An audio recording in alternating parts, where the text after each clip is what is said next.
Healthy लाईफस्टाईलमध्ये आज आपण माहिती घेणार आहे की प्री डायबेटिक जे पेशंट आहे अशा लोकांनी आपल्या आहारामध्ये काय बदल करायला पाहिजे. बघा, प्री डायबेटिक या स्टेजमध्ये शुगर लेवल्स थोड्याशा वाढलेल्या असतात.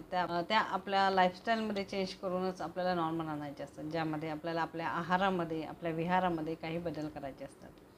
त्याबद्दलच आज आपण माहिती घेऊया या व्हिडिओमध्ये. बघा, 6 महत्त्वाचे घटक आहेत ज्यावर आपल्याला काम करायचं असतं आपल्या शुगर लेवल नॉर्मल आणण्याकरता. त्यामध्ये सर्वात महत्त्वाचा आहे आहार. आहारामध्ये कार्बोहायड्रेट्स.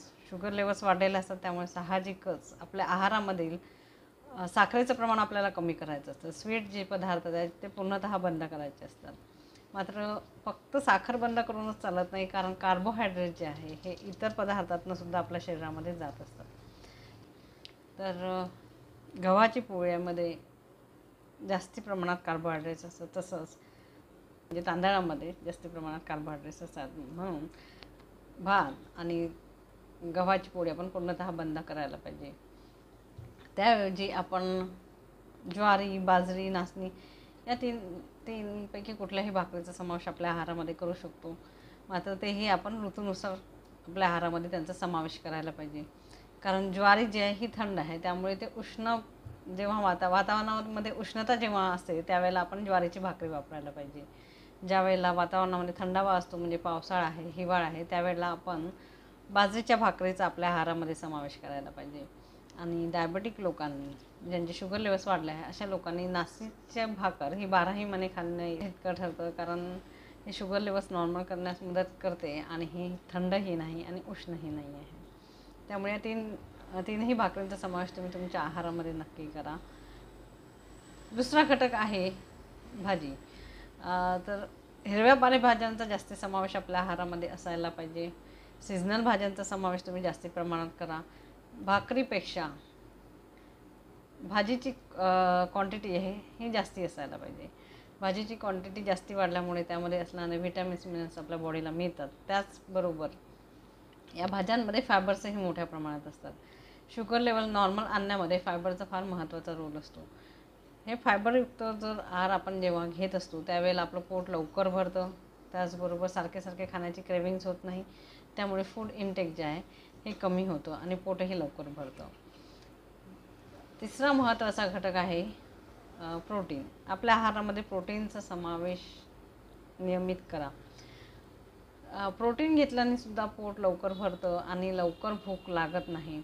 त्यामुळे आहारामध्ये प्रोटीन्स नक्की तुम्ही त्यांचा समावेश करा. त्यामध्ये आपण कुठल्याही प्रकारची डाळ तुम्ही घेऊ शकता, किंवा कडधान्याची पातळ भाजी घेऊ शकता, किंवा ताक यांचा समावेश आहारामध्ये करायला पाहिजे.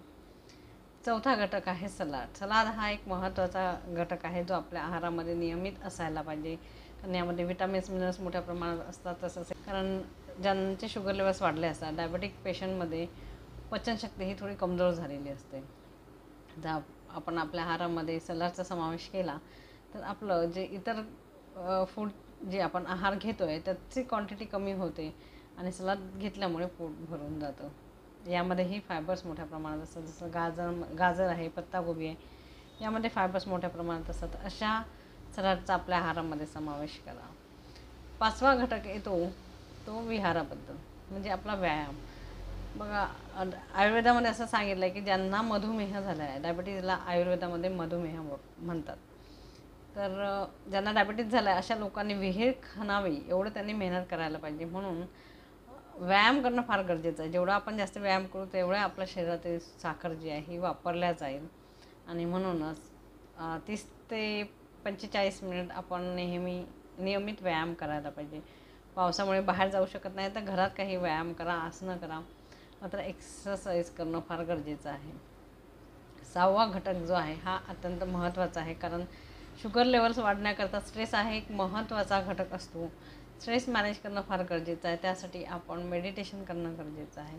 तुम्ही 2 ते 5 मिनटापासून सुरुवात करा, तर 10-15 मिनटं किंवा जेवढं तुम्हाला वाटेल तेवढं वेळ मिळेल तेवढा 10 ते 15 मिनटं, 10 ते 20 मिनटं, कितीही मिनिट तुम्ही मेडिटेशन नक्की करा. त्याकरिता तुम्ही प्राणायाम, अनुलोम विलोम प्राणायाम, भ्रामरी प्राणायाम किंवा भस्त्रिका, कपालभाती यापैकी कुठल्याही 2 जर तुम्ही प्राणायाम केले तरीही तुमचा स्ट्रेस कमी होण्यास मदत होईल आणि ह्या शुगर लेवल्स ज्या आहेत ह्या नॉर्मल येण्यात मदत होतील. 3 महिन्यात जर तुम्ही हे नियमित केलं तर 3 महिन्यानंतर नक्कीच तुमचा HbA1c हे कमी आलेलं असेल.